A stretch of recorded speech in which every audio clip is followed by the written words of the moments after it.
ఆచి చికెన్ మసాలా. మంత్రి కొండా సురేఖ భర్త మాజీ ఎమ్మెల్సీ కొండా మురళి హాట్ కామెంట్స్ చేశారు.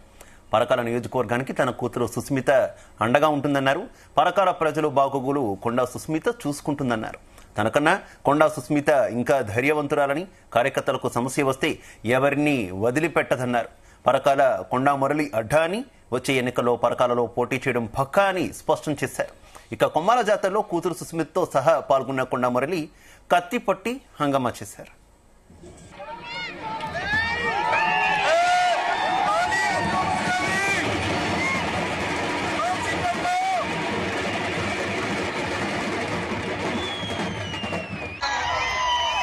రేపు మీకు మంచి చెడు ఉండేందుకు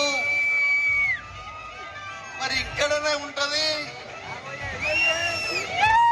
మరి మీ బాగోగులు చూసుకుంటది. నాకన్నా ధైర్యవంతురాలు.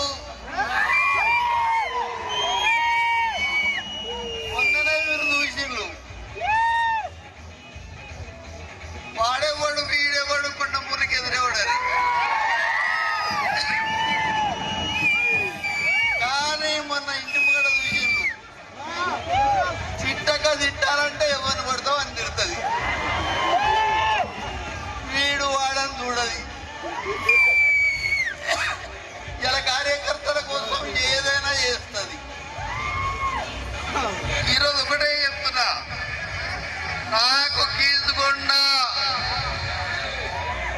మా కుటుంబానికి ఈరోజు అన్నం పెట్టింది 10 కార్లు ఉన్నాయి అంటే మీ దయ వల్లనే అని నేను తెలియదు.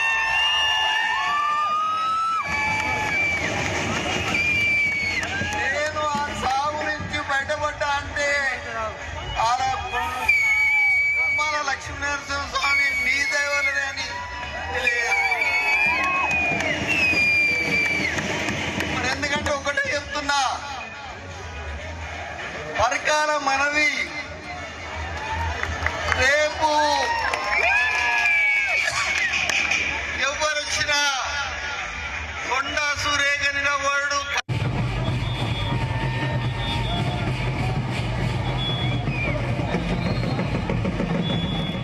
ఇదే విషయానికి సంబంధించి మరింత సమాచారం మా కరెస్పాండెంట్ శ్రీకాంత్ అందిస్తారు. శ్రీకాంత్, హోలీ పండుగ పర్వదినం సందర్భంగా ఇక్కడ ఉన్నటువంటి వరంగల్ ఉన్నటువంటి కొమ్మల జాతర అయితే నిర్వహిస్తారు. ఇందులో ఇటు ఏతోను కూడా అధికార పార్టీతో పాటు మిగతా సంబంధించిన పార్టీకి సంబంధించిన ప్రభావాలనే ఇక్కడ ప్రధానంగా వీటిని తిప్పడం జరుగుతుంది. ఇందులో ప్రధానంగా ఇటు దీనికి సంబంధించిన కాంగ్రెస్ పార్టీకి సంబంధించిన వారు అయితే, ఇటు బీఆర్ఎస్ సంబంధించిన వారు, మిగతా సంబంధించిన వారంతా కూడా ఇక్కడ ప్రభావాలను అయితే గుడి చుట్టూ అయితే తిప్పడం ఒక ఆనవాయితీ అని చెప్పొచ్చు. ఇందులో వారి యొక్క బలాలను కూడా ఇక్కడ చూపించడం ఒక ఆనవాయితీగా వస్తుంది. ఈ క్రమంలో ఇటు ఏతుందో కూడా కాంగ్రెస్ పార్టీకి సంబంధించినటువంటి స్థానిక ఎమ్మెల్యే రేవు ప్రకాష్ రెడ్డి కూడా వచ్చి అక్కడ ప్రజలను ఉద్దేశించి కూడా అభివాదం చేస్తూ కూడా వెళ్ళిపోయాడు.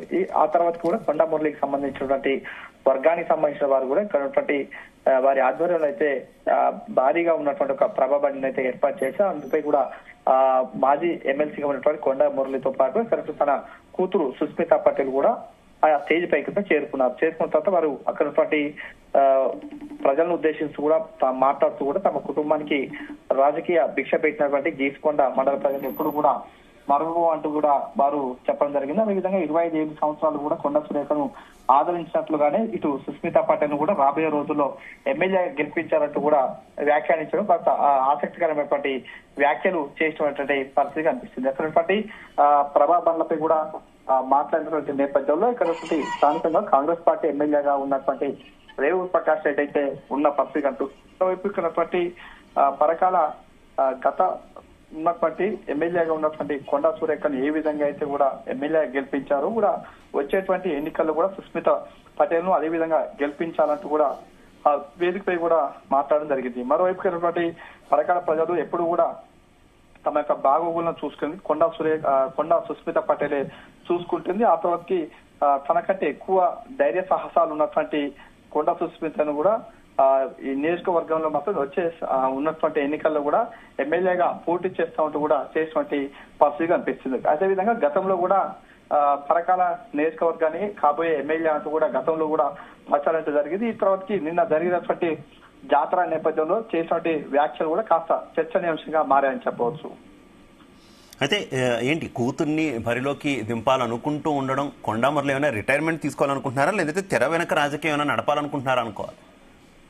అది ఖచ్చితంగా చెప్పచ్చు. ఎందుకంటే ఇటు క్రియాశీలకంగా ఉన్నటువంటి కొండా సురేఖ ఇటు మంత్రిగా కొనసాగుతున్నారు. మరోవైపు కొండా మురళి మాత్రం ఎప్పుడు కూడా ఎమ్మెల్సీగానే ఉండేవాడు. కానీ ఇటీవల జరిగినటువంటి రాజకీయాల నేపథ్యం ఉన్న నేపథ్యంలో కూడా గతంలో పరకాల టికెట్, అదేవిధంగా భూపాలపల్లి టికెట్, అదేవిధంగా వరంగల్ తూర్పు సంబంధించిన 3 టికెట్లు కావాలంటూ కూడా పట్టుబట్టాడు. ఈ క్రమంలో ఇటు అధిష్టానం మాత్రం ఒకరికి వరంగల్ తూర్పు నియోజకవర్గం సంబంధించిన ఎమ్మెల్యేగా సురేఖకి అయితే టికెట్ ఇవ్వడం, ఆ తర్వాత కొండా సురేఖ ఉన్నటువంటి కొండా సురేఖ కూతురు సుస్మిత పటేల్ మాత్రం కాస్త హోల్లో పెట్టారు. నెక్స్ట్ ఎన్నికల్లో చూసుకున్నామన్నట్టు కూడా వాటిని బుజ్జగించే ప్రయత్నం చేశారు. ఇప్పుడు మాత్రం ప్రొఫెసర్ కొండా మురళి కూడా మాజీ ఎమ్మెల్సీగా ఉన్నారు. ఉన్న క్రమంలో జరుగుతున్నటువంటి పరిణామాల నేపథ్యంలో మాత్రం వచ్చే ఎన్నికల్లో సుస్మిత పటేల్ ను ఖచ్చితంగా పరకాల టికెట్ ను ఆశించు వస్తున్నారు. ఈ క్రమంలో తనకు టికెట్ ఖచ్చితంగా వస్తుంది, నిలబెడతా అంటూ కూడా ఒకవైపు ఈ ప్రచారాలు కొనసాగడం, అదేవిధంగా ఏకంగా కొండా మురళినే ఈ రోజు నిన్న ప్రకటించిన నేపథ్యంలో కాస్త రాజకీయ దుమారంతో లేగుతుంది. ఎందుకంటే ఇటు కాంగ్రెస్ పార్టీ ఎమ్మెల్యేగా రేవూరు ప్రకాష్ రెడ్డి అయితే ప్రస్తుతానికైతే కొనసాగుతూ వస్తున్నారు. ఈ క్రమంలో ఎమ్మెల్యే ఉండగా మరొక అభ్యర్థి అంటూ చేసినటువంటి వ్యాఖ్యలు మాత్రం కాస్త ఆసక్తిగా ఉన్నాయి. ఇది అధిష్టానం ఏ విధంగా చూస్తుందో వేచి చూడాల్సిన అవసరం అయితే ఉందని చెప్పవచ్చు. అలాగే మాట్లాడుతున్న సందర్భంలో కూడా గతంలో జరిగినటువంటి వ్యవహారంలో ముఖ్యంగా కొండా సురేఖకు సంబంధించినటువంటి పిఏకు సంబంధించిన అరెస్ట్ వ్యవహారంలో జరిగినటువంటి తంతులో ఆమె కుమార్తె చేసినటువంటి వ్యాఖ్యలను కూడా కొండా ఇక్కడ ప్రస్తావించడాన్ని ఏ రకంగా చూడాలి, ఎవరు అనేది కూడా అక్కడ చూడదు, ఆమె గట్టిగా బదులిస్తుంది అనే చందంగా కూడా కొండామురళి మాట్లాడినటువంటి పరిస్థితి కదా. ఈ కామెంట్స్ ఏ రకంగా చూసుకోవచ్చు? అంటే నేరుగా కాంగ్రెస్ అధిష్టానాన్ని లేదంటే ప్రభుత్వాన్ని టార్గెట్ చేస్తున్నారనుకోవాలి? ఖచ్చితంగా చెప్పచ్చు. ఎందుకంటే గతంలో కూడా కొన్ని వివాదాస్పదమైనటువంటి వ్యాఖ్యలు చేశారని చెప్పొచ్చు. ఇందులో కొండా మురళి, అదేవిధంగా కొండా సుస్మిత పటేల్ కూడా ఇలాంటి వ్యాఖ్యలు చేసినటువంటి పరిస్థితి కనిపిస్తాయి. ఇవన్నీ కూడా సరే మనం గమనించవచ్చు. గతంలో ఉన్నటువంటి పరకాల నియోజకవర్గానికి సంబంధించినటువంటి కొన్ని ఫ్లెక్సీల వివాదాల నేపథ్యంలో ఇటు అధికార పార్టీకి సంబంధించిన ఎమ్మెల్యే ఒక వర్గం, అదేవిధంగా కొండా మురళికి సంబంధించిన వర్గంగా విడిపోయాయి. ఈ క్రమంలో కొండా మురళికి సంబంధించిన వర్గానికి సంబంధించిన ఒక వ్యక్తిపై కూడా కేసు నమోదైన నేపథ్యంలో స్వయంగా మంత్రిగా ఉన్నటువంటి కొండా సురేఖ అక్కడికి వెళ్లడం, అదేవిధంగా సిఐ సీట్ లో కూర్చొని ఆ తర్వాతకి అక్కడ పోలీస్ అధికారులతో మాట్లాడినటువంటి తీరు సోషల్ మీడియాలో వైరల్ గా మారింది. ఆ తర్వాతకి అధిష్టానం కూడా మందలించడం జరిగింది. మరోవైపు తమ పిఏగా ఉన్నటువంటి వ్యక్తిని అరెస్ట్ చేసేందుకైతే పోలీసులు వెళ్లాల్సిన నేపథ్యంలో కూడా స్వయంగా హైదరాబాద్ సుస్మిత పటేల్ స్వయంగా వారిపై కూడా దుర్భాషలాడినటువంటి పరిస్థితి. ఈ క్రమంలో వరుస వివాదాస్పదమైనటువంటి వ్యాఖ్యలు చేసిన నేపథ్యంలో కూడా అధిష్టానం మాత్రం సీరియస్ గా ఉంది. ఆ తర్వాతకి కొండా సురేఖ ఏంటుందో సీఎంతో కలిసి కూడా అధిష్టానం బంధించినటువంటి పరిస్థితి. ఈ క్రమంలో ఈ రోజు నిన్న జరిగినటువంటి వ్యాఖ్యలు ఏ విధంగా ఉంటాయో మనం అధిష్టానం ఎలాంటి నిర్ణయం తీసుకుంటుందో వేచి చూడాల్సిన అవసరం అయితే ఉందని చెప్పవచ్చు. Right, okay, thank you.